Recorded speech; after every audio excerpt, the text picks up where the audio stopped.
സംരക്ഷിക്കുന്നത് ഈ RSS ബന്ധമാണ്.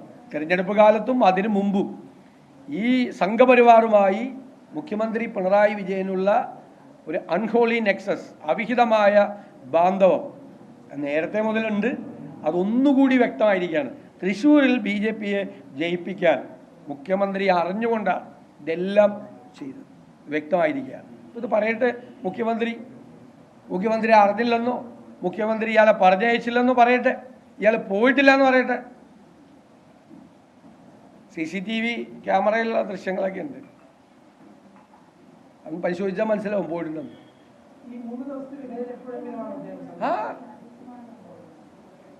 വേണമെങ്കിൽ ഞാൻ സംസാരിച്ച ഡേറ്റ് കൂടി പിന്നെ പറഞ്ഞുതരാം.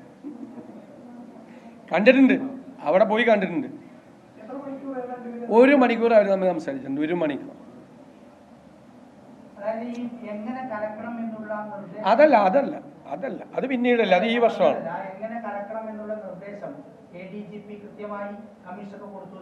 ഉറപ്പല്ലേ?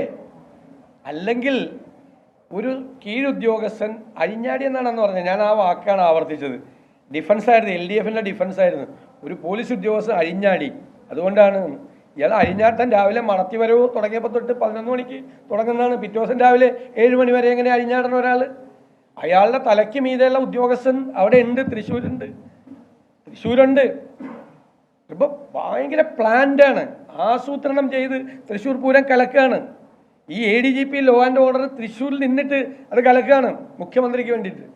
അതായത് മുഖ്യമന്ത്രിയുടെ ആവശ്യം പൂരം കലക്കി അവിടെ സുരേഷ് ഗോപിയെ ജയിപ്പിച്ച് മകൾക്കെതിരായ SFI അന്വേഷണം നിർത്തണം. എല്ലാം ആ ആരോപണം ഉൾപ്പെടെ, ആ കരുവന്നൂർ ബാങ്കിലുള്ള ആരോപണം ഉൾപ്പെടെ. ഇപ്പം നിങ്ങളെല്ലാവരും മാധ്യമങ്ങൾ പറഞ്ഞു, എന്നോടന്ന് ചോദിച്ചു ED പിടിമുറുക്കിയെ കണ്ടില്ലെന്ന് ചോദിച്ചു.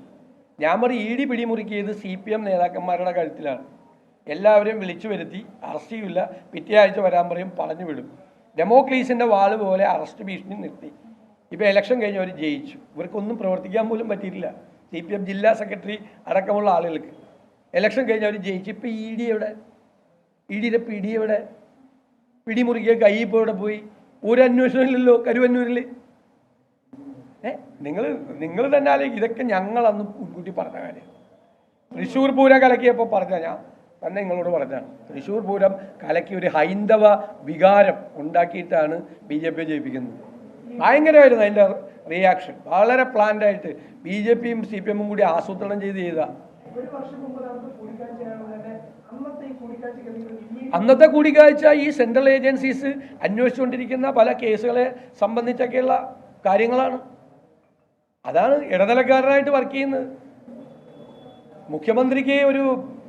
മുഖ്യമന്ത്രിക്കെതിരായിട്ട് സ്വപ്ന സുരേഷ് ഒരു മൊഴി കൊടുത്ത സമയത്ത് ആ സ്വപ്ന സുരേഷിൻ്റെ സഹായിയെ തട്ടിക്കൊണ്ടുപോയില്ലേ? അതാരാ? അതിൻ്റെ പേരിലല്ലേ വിജിലൻസ് ഡയറക്ടർ സ്ഥാനത്ത് നിന്ന് മാറ്റിയത്? എന്നിട്ട് 3 മാസം കഴിഞ്ഞപ്പോൾ അതിനേക്കാൾ വലിയ പോസ്റ്റിൽ കൊണ്ടിരുത്തിയില്ലേ? അപ്പോൾ നിയമപരമായി ചെയ്യാൻ പാടില്ലാത്ത കാര്യങ്ങൾ ഇതുപോലെയുള്ള ഉദ്യോഗസ്ഥന്മാരെ കൊണ്ട് പലതും ചെയ്യിച്ചിട്ടുണ്ട്. നിയമവിരുദ്ധമായ കാര്യങ്ങൾ, ഒരുപാട് കാര്യങ്ങൾ. അപ്പം അതുകൊണ്ട് അവർക്കെതിരെ നടപടി എടുക്കാൻ പറ്റില്ല. ഇത്രയും ആരോപണങ്ങൾ ഉയർന്നു വന്നിട്ടും ADGP അജിത് കുമാറിനെതിരെയും ശശിക്കെതിരെയും ഒരു നടപടിയും ഉണ്ടാകില്ല എന്നാണ്. തൊടാൻ പേടിയാണ്. ധൈര്യമുണ്ടെങ്കിൽ നടപടി എടുക്കട്ടെ. ലോകത്തെവിടെയെങ്കിലും കേട്ടിട്ടുണ്ട് ഇത്രയും കൊലപാതകം ഉൾപ്പെടെ സ്വർണ്ണക്കള്ളക്കടത്ത് കേസിലെ തെളിവ് നശിപ്പിക്കാൻ കൊലപാതകം നടത്തി എന്നുവരെ ആരോപണ വിധേയരായ ഉദ്യോഗസ്ഥരെയും പൊളിറ്റിക്കൽ സെക്രട്ടറിയെയും അതേ സ്ഥാനത്ത് നിലനിർത്തിക്കൊണ്ട് അവരെക്കാൾ താഴെയുള്ള ആളുകളാണ് അന്വേഷിക്കുന്നത്. DGP ഉണ്ട്, താഴെയുള്ള സബോർഡിനേറ്റ് ഉദ്യോഗസ്ഥരെ കൊണ്ട് അന്വേഷിപ്പിക്കുകയാണ്. SP-ക്കെതിരെ ആരോപണം വന്ന് അന്വേഷിക്കണതേ SI. എങ്ങനെ ഉണ്ടാവും? SI SP-ക്കെതിരെ അന്വേഷിച്ചാൽ അതുപോലെയാണ് അന്വേഷിക്കുന്നത്. അപ്പം ഇത് ചോദിച്ചോ, ഇത് എന്താണ്, എന്ത് ഇടപാടാണ് ഈ സംഘപരിവാർ നേതൃത്വവും CPM നേതൃത്വവും തമ്മിലുള്ളത്? ഞങ്ങൾ ചോദിച്ചല്ലേ. ഇപ്പം ജാവദേക്കറെ കണ്ടെന്ന് പറഞ്ഞിട്ടല്ലേ ഇയാളെ പുറത്താക്കിയത്, EP ജയരാജനെ. ഞാൻ 5-6 പ്രാവശ്യം ജാവദേക്കറെ കണ്ടെന്ന് മുഖ്യമന്ത്രി ഇലക്ഷൻ അന്ന് നിങ്ങളോട് പറഞ്ഞില്ലേ? കേരളത്തിലെ മുഖ്യമന്ത്രി എന്തിനാണ് ജാവദേക്കറെ 5-6 പ്രാവശ്യം കാണുന്നത്? എന്തിനാണ് കാണുന്നത്? ജാവദേക്കർ കേന്ദ്രമന്ത്രിയല്ല, കേരളത്തിലെ BJPയുടെ തിരഞ്ഞെടുപ്പ് ചുമതലയുള്ള പ്രഭാരിയെ, കേരളത്തിൻ്റെ മുഖ്യമന്ത്രി, പോളിറ്റ് ബ്യൂറോ അംഗം പിണറായി വിജയൻ എന്തിന് 5-6 പ്രാവശ്യം കാണണം?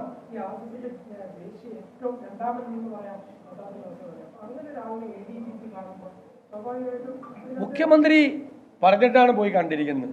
മുഖ്യമന്ത്രിയുടെ ആവശ്യമാണ് അറിയിച്ചിരിക്കുന്നത്. ഹയാത്തിൽ ഉപയോഗിച്ച ഹോട്ടൽ ഹയാത്തിൽ അവിടെ നിർത്തിയിട്ടാണ്. പ്രതിപക്ഷ നേതാവ് വി.ഡി. സതീശൻ മാധ്യമങ്ങളെ കാണുകയായിരുന്നു. എം.ആർ. അജിത് കുമാറിനെതിരെ പുതിയ ഗുരുതരമായ ആരോപണമാണ് ഉന്നയിച്ചിരിക്കുന്നത്. അത് മുഖ്യമന്ത്രിയിൽ ചെന്ന് കൊള്ളുന്ന ആരോപണവുമാണ്.